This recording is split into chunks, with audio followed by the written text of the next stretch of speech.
So in chapter 1.1 we have points, lines, and planes. Our first term is to describe terms that do not have an actual size.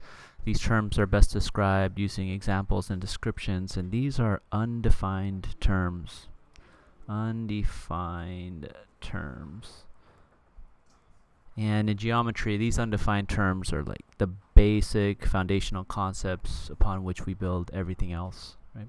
And so what are some examples of undefined terms? Well, we have points, lines, and planes. And the notation for each of these are going to be talked about down here. So I'm not going to fill out this notation section. The next one is a location that neither has size nor shape nor size, and that would be a point. And a notation for a point is just a capital letter. So if I have capital P, that could signify a point. Capital A could signify a point, right? It's a variable, so it can be any capital letter. And how can I show you an example? Well, if I have this point, I draw a dot, and I put a capital P next to it. That is point P. Next one is made up of points, and it has no length or thickness. What is it? Well, it is a line. A line is made up of points and has no length or thickness. So, what do we have here? Well, we can draw it with a line with two arrows on the end, and I can call it line L. Right. So what's the notation? It is lowercase cursive letter. Right. So this is a lowercase L.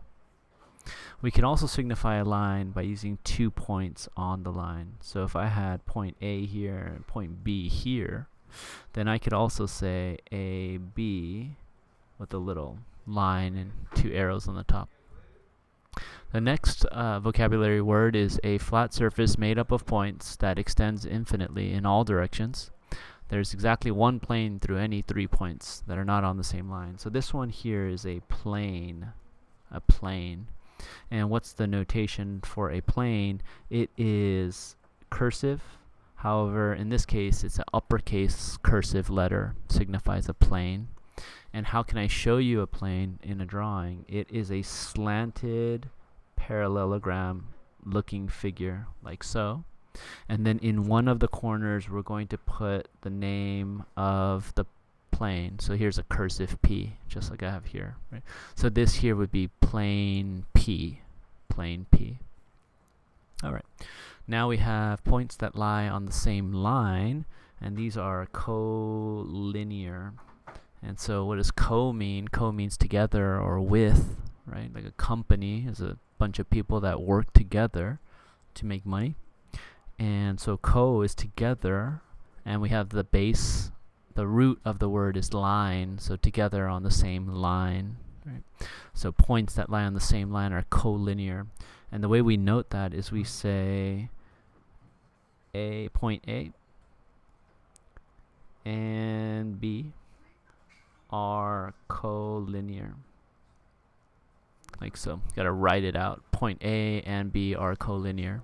And so what are some examples here? Well, if I have a line that looks like that, I could say point A is here, point B is here. They are collinear. They exist on the same line. Okay. We could also have another point C on the same line, and all 3 of them would be collinear. The next vocabulary word is points that lie on the same plane, and this is similar. It's coplanar. And the notation is similar as well. So we could say points A, B, and C are coplanar. Okay. So then how can we show the example? Well, we would need a plane. So I'm going to draw this parallelogram figure. And in one of the corners, I'm going to put a cursive capital P.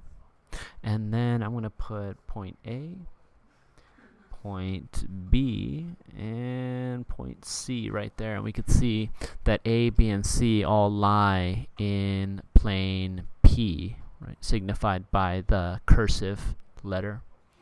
And the next one is a set of points that two or more geometric figures share in common, and this is an intersection. And what's the notation for intersection? It is a N that looks like that, an N. All right, so what are the geometric figures, right, that we're talking about? We're talking about the lines and planes, right? So there's an intersection when you have two lines that cross each other. We have an intersection when you have two planes that cross each other, right, like that. So what's an example of an intersection? Well, I can draw two lines that look like this, and the intersection would be this point P right there in the middle where they cross.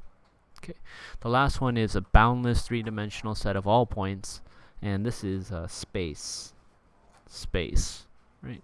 And it's in 3 dimensions.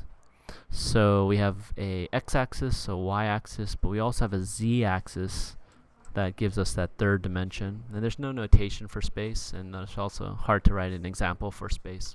But these are the vocabulary words that we're going to be using for this first chapter.